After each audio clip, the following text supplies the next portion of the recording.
Tonight, we're learning a local man who died after deputies used a taser on him struggled with mental illness for decades. We learned that from his son. 9 on Your Side reporter Jay Warren is live at the Hamilton County Coroner's Office. He has the latest on Gary Roll's death. Jay? Well, investigators tonight have started looking into what caused Gary Roll's death. We won't have toxicology results back for several weeks and information on whether he had any pre-existing conditions that may have caused or helped cause his death. In the meantime, his son says that the man that deputies encountered early this morning was not the father that he knew and loved.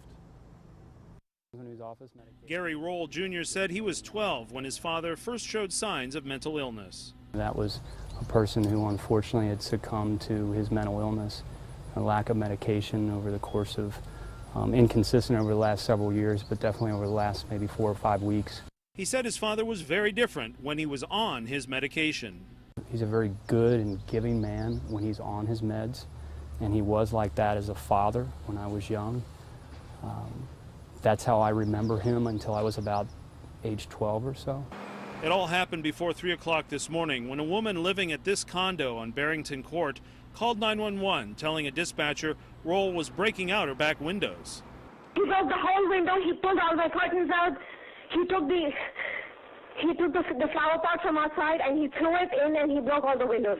3 deputies from the Hamilton County Sheriff's Office tried to subdue Roll and place him under arrest. He punched one of them in the mouth, and that is when deputies used the taser, an action that Sheriff Jim Neal said falls under procedural guidelines.